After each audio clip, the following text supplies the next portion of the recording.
Hi guys, this is Pitar again, and now I'll be doing a video of my hidden Genoese ancestries who on paper were Spanish and intermarried into Spaniards, but those Spaniard communities had specific intermixes, making the mix unique and things like that. They're somewhat censored, and I'll explain how ancestry is correct in a way, but at the same time my heritage is correct. Now, I've shown you guys my MyHeritage account before. Of course, my last name is Pitaluga. It's a Genoese surname. It means pick the grape and zenese, the original language of the Ligurians, I Liguri. Um, but so on MyHeritage, I'm only 1.6% North Italian, but it's there. They kind of protect the status of my white Criollo grandfather, who had blonde hair and blue eyes, as 27.8% Portuguese. And I'm grateful that they do that, so, okay, yeah, I had a white Hispanic, grandfather, like truly Caucasian. It doesn't show it here though. On my other videos, I showed you guys previous estimates. Let's see, 26% Spain. Okay, so it's split up. So I mean, what I'm hoping they do one day with Ancestry DNA is give me some kind of Spaniard group at 25%. I'd be content with that, and then if it like had like lighter highlights, like in Genoa and Southern Italy, like I'll show you guys in Spanish and Cuban and Spain Canary Islands. So Bosque, right? So 1600 to 1650. Um, that's a little before, of course. My grandfather is from Pinar del Rio in Mantua, the region where the early Italian settlers were from, shortly after Columbus. So Cuba, and again, this is a no, you know what? It's an intermixed group. Even though he was Caucasian, it's no different than any other group because they haven't specified that, and the way that it does provide other information for other groups. So I mean, you guys can read that, and then 1700 Cuban society in Spain. So it does kind of highlight the Basque, yeah, Catalan, Gibraltar, Galicia. Um, to string, you guys can read it. So where are we? Right. 1700. So 1650. So you see 1600 to 1650. There was no Italian, but once again we intermarry into families that did have Genoese and Sicilian, and I've done in other videos Genoese expansion into the Mediterranean. You guys know the pig if you watch the channel. 1725 contraband. So let's take a look at 1725 to 1750. Um, more Naples and Eastern Sicily, and I believe this is Calabria. It doesn't say. All right, I'm sure Italiani risponderanno. So, all right. Contraband, of course, because the influence of the Genoese and the Sicilians. We'll go over that here. But I'm not part of the ultra elite society. I'm more like an in between because my family downshift, and it did talk about. Okay, so I couldn't find it, but so it talks about my family downshifting because we'll go over from the beginning. The so So my family downshifted, meaning I wasn't my ancestors, my direct ancestors weren't the firstborns, so they kind of had wishy-washy privilege. Like they weren't part of the ultra elite club, but they're like, okay, you do come from the old country. So 1700, 1725, Cuban society in Spain. Spain sends Canary Island families to Cuba to create a white farming class, Isleños. At the top, Peninsulars and Criollos. Below them, huge population of enslaved Africans and indigenous people. Many colonists are land poor and heavily taxed, often turning to semi-illegal trade. So it kind of talks about that with contraband again. So socioeconomic status, small farmers, ranchers with legal privileges but modest means, not grand aristocrats, but above enslaved and most mixed race populations. Contraband, ancestors in this period looked like small tobacco farmers and cattle ranchers. That's true. The Pied-Lugas were definitely tobacco farmers, possibly in eastern and central Cuba. Eastern Central? No, no, that's incorrect. Incorrect, chat. See, it hiccups not because chat is incorrect, but because because like I'm talking about Cuba, right? Like there's no Polish, I'm pretty sure, on here. It just knows that because my mother's Polish, right? And North Carolina. Well, actually, my dad does have a southern white Anglo American community on his My Heritage. So I mean, it chat isn't perfect. It gets details mixed up. Based on what I feed it because it knows I'm a first-hand account from everything I knew. Um, but of course, okay. So then, just trust me when I reframe this that it was Western Cuba because that's where Pinar del Rio is. Some likely linked to port trade and contraband, reflecting the Genoese merchant streak in the Pied-Luga name, right? Wishy-washy privilege, right? Rural low middle, probably rural middle class, petty landowners to port adjacent workers and traders. 1750 1775.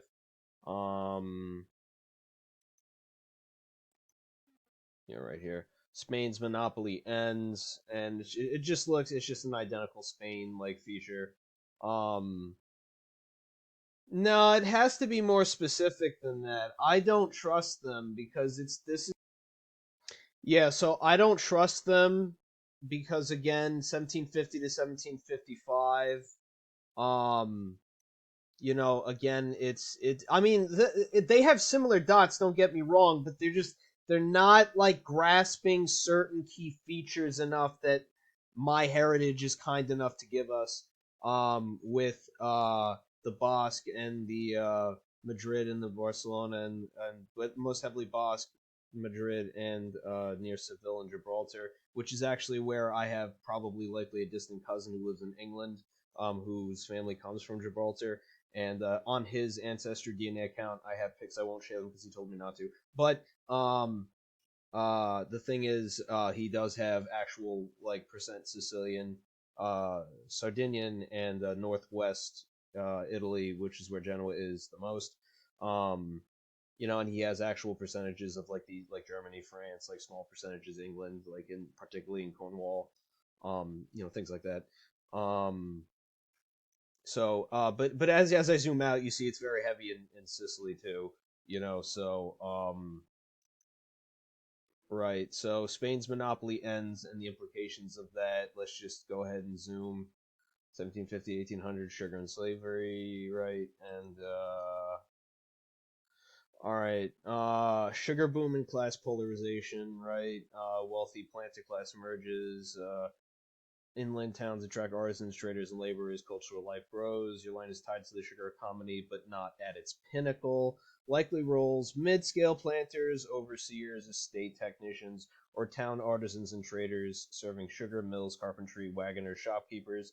Free whites who benefit structurally from slavery, sitting between the tiny sugar elite and the rural poor. Right. Okay. So and that is definitely the kind of family I come from. Right. It's not as grandiose as uh, My Heritage, and it's not as not mundane. What's the mediocre? That's the word, right? It's not as mediocre as um, Ancestry DNA. And you know what? I'm sure eventually they might give me something that kind of reflects my, what ChatGPT is expressing based on information of, my family and my background from my firsthand and provable accounts. Um, so okay, so we're on 1800 now, right? Sugar and slavery.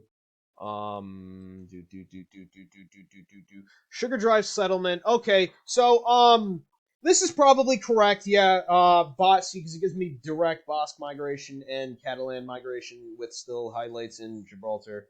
And of course, if you know anything about Gibraltar, there is an English component to it. 1825, I believe there might be some Florida. No, not yet. Okay, okay. I'm sure for the because I used to on my other videos I did the account with the Louisiana and early Cuban settlers and things like that. So I'm sure there are groups that have that. Yeah, because I don't know if my family went to America or not. I really don't know. I have no reason to believe to. So okay, so my family, but I mean, my grandfather came in with a Cuban refugee visa in 1962. Um, but yeah, I don't know if I had ancestors that per se went to the United States and then left. Um, so getting around 1850 war crisis and displacement 1875. Okay, so we'll stop there. All right, sugar drive settlement. Okay, so small farms merge into large plantations. Spain offers financial incentives to attract more white peninsularies, especially soldiers, to stay after service. They settle remote coastal regions to guard against invasion and stabilize the population. Your line in this frame, your white Spanish, Genoese, Cuban ancestors fit well as soldiers, settlers, coastal smallholders, and overseas in regions like what becomes Pinar del Rio. Status, small to mid landowners with military ties, buffer class between crown and local population. 1825, 1850, getting around. Rails, exports, and everyday staples. Railroads move sugar from interior ports. Sugar exports to the United States explode. Imported goods now reach inland communities. Rice and beans become staple food across classes. Cuisine blends Spanish, African, and Caribbean elements, echoing a 3% town and African cultural imprint, even inside of most of the European genome. And again, so we know my grandfather was white, but my grandmother was light at her generation's point, a light-skinned Cuban Latina. Some forebears are producers, tobacco, cattle, sugar, side crops. Others are infrastructure workers, carters, warehousemen, port workers, maybe even railway laborers. Status, working to lower middle class, plugged into an Atlantic capitalist system, but it's not cheap beneficiaries. Yeah, okay, so 1875, 1900, long road to independence. Rich families still profit from sugar, coffee, land. Slavery ends 1886, but inequality persists. Formerly enslaved people and poor farmers have low pay and limited opportunities. Savannah becomes a hub for vendors, cigar makers, dock workers, and exile politics. Your region is famous for tobacco smallholders, not vast sugar elites. Yes, that's true. Your people, thus, white rural smallholders, campesinos, tobacco workers, not Havana aristocrats. Free Spanish Genoese coded but economically modest, vulnerable to war and price shifts. Um, growing pains, so that's where I think we got this. All right, so Galician, and of course, I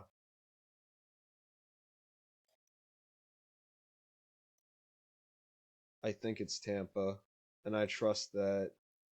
I trust that. Yes! See that? I'm Italian. I tell people all the time. And Dio Gracia, I'm pretty sure is a Portuguese name, right? But he was right, but you have to understand, as it like goes back and forth. Like my family is the Pitaluga Pinar del Rio family that's been there since the 1550s. You have to understand that though. It's the chain moving. Economic crisis and chaos. The Great Depression hits, wage cuts and job losses trigger protests in the 1933 Sergeant's Revolt. Most people leave for the U.S. Okay, Diagrash remaining in Pinot de Rio is part of the port of modest rural majority. Okay, as a white man with European surname and ancestry, he has more social capital than many, but economically he's not the protected upper class. He rides out coups and crisis at ground level status, struggling but respectable rural working class smallholder. All right, 1850 to 1950 to 1975. Sorry, Havana North. Oh, come on, it's Havana on the Hudson. Get out of here. Revolution, exile in the New Jersey working class. Castro comes to power in 1959. Land reform, shortages, and repression follow. Huge other Cuban refugees move to Miami, New York, New Jersey. These communities become Havana North Cuban culture alive abroad. Dio Gracia lives through the revolution. Senator Nona lives through the. Right, my grandfather lives via the Cuban refugee program in 1962, going to the U.S. by plane. New Jersey becomes a longshoreman checker, and Port Elizabeth unites the actual workplace job with decent stable wages. Your father grows as a child of a Genoese Cuban, blue-eyed, not on a Cuban grandma from Oriente with Castilian French Germanic roots, again heavily European coded. In Cuba, white rural working, low middle class. In the U.S., urban union working class with more financial security and upward mobility than rural Cuba. Okay. All right. So okay. Okay, right, we got that. 1925. Okay. Uh So yeah, so I'm sure there are branches of my family that may have moved to New Jersey in the 20s during the Great Depression. Um, and they would have been probably Italian and Galician, I guess. Economic crisis and chaos, and then 1950 will finish. So yeah, of course, some members of the Cuban class moved to Puerto Rico. Yeah, that's another common place of exile for the Cubans, and of course, they're primarily in Miami now, not Tampa. Yeah, okay, so then 1950, New York, New Jersey. Okay, I guess that just about sums it up. Um, just go over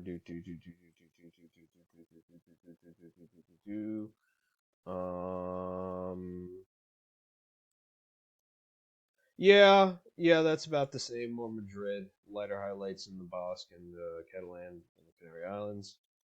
Um, okay, all right, yeah, and then more recently, kind of Spanish, right? Madrid, very very lightly Basque, lightly Barcelona, just kind of like right, because this is the more realistic like ethnic imprints of those specific Spanish people on my heritage, right? So yeah, just Spain and white Spaniard from Canary Islands.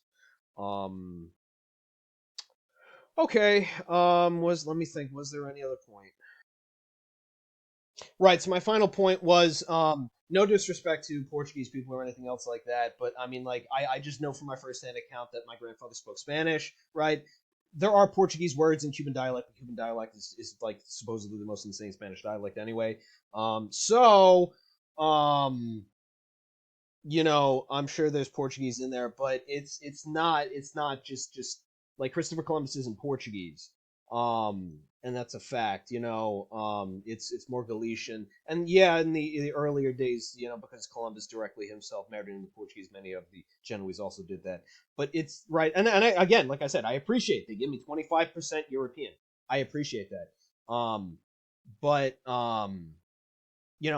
like if it said Genoese in Cuba and Spain, Canary Islands, and it was part of, say, a Basque or Catalan or southern Spain or Gibraltar, whatever you want to call it.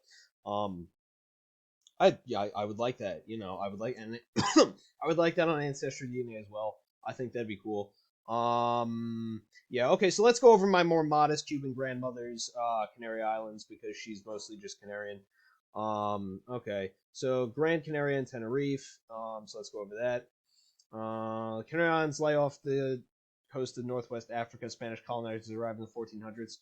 Over the next century, war, disease, and assimilation brought an end to native Guanches culture and people. The islands became an important stop on Atlantic trade routes, and by the 1700s, a stream of Canarians migrated to Cuba and Puerto Rico to work with the growing tobacco and sugar trades. Over time, Canary Islands created a unique identity, culture, and dialect that influenced countries throughout the Caribbean.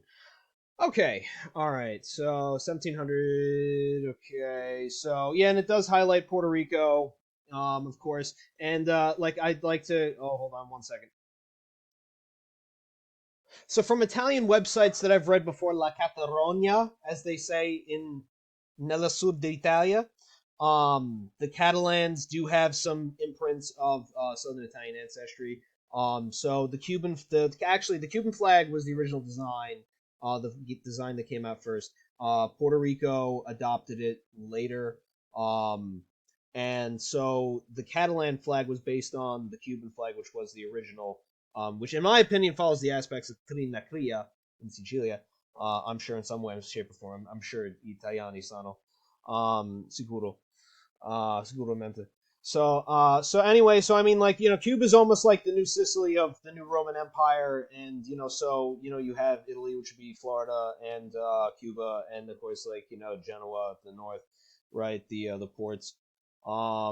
So I do think that Catalan would be appropriate. I'll take Boss too, because maybe Catalan is that ultra elite group, and I'm not a part of it. No problem, but I mean, like, hey, come on, I'm a Genoese Cuban. Um, so early settlement, 1925, 1750, 1775, 1800, 1825, 1850, 1875, 1900. Okay. So, and actually, you know what? I'll be honest because the little birdie's telling me, again, these groups do specify Spanish and Cuban and Spain Canary Islands. Um, so maybe this does have something to do with, my grandfather's ancestry as well. But then that means, like that means my Cuban grandma doesn't get an ancestry group. One second. So again, this is my Cuban grandma, and that's my nono, mi abuelo. So do. And again, here's a colored picture of my grandparents, right? My grandmother should have a European group, and even if she was more indigenous, I would accept whatever it is. It is what it is. I know my ancestors passed for white for as long as it was like legally feasible for a Cuban to do that.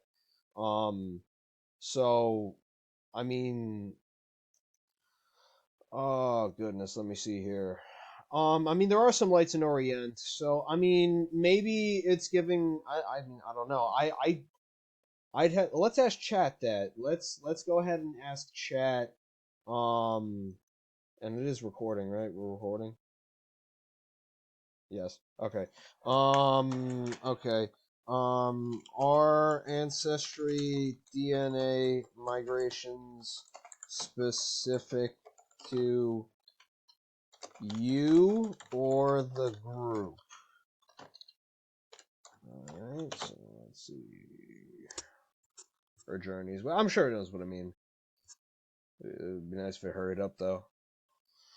Oh, my goodness.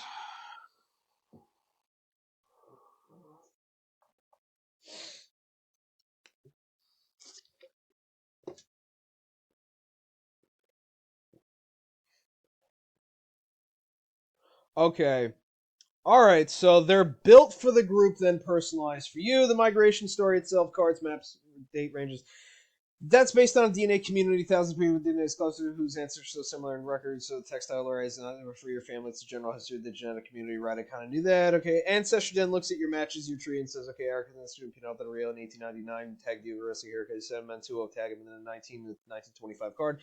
That people in your tree box fits a little pin specific to you, but they're being overlaid on a shared community timeline. What it means in practice, the overall migration path and historical description group, the names, places, and years shown.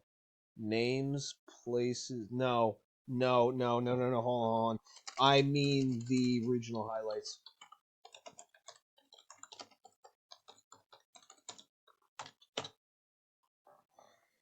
That shouldn't have been a question mark, but whatever. I'm retarded. Um. Oh my goodness! Come on. Let's go. Let's go. Okay, the regional highlights specifically were okay, so they're not customer review. Yeah, okay. So now we got our answer. Um, yeah, all right. Let's see if it gives. Was it giving me Orient before? I don't think it really was though. See, that's a little bizarre. But do you see what I mean though? Like these kinds of results are they're not ultra tailored to me yet the way they are to like other Hispanic groups, right? Okay, so we'll finish it off. So the more Canary-ish Cuban groups, those are there, and right, New Jersey as well. Miami, Okay. Alrighty. Alright, so does that sum up everything? Yeah, I'll let, people that are more like, white Americans do like a Polish Anglo-Saxon ancestry. I just like talking about my Cuban ancestry because that's more so how I identify. Alright, guys, yo, peace out. Ciao.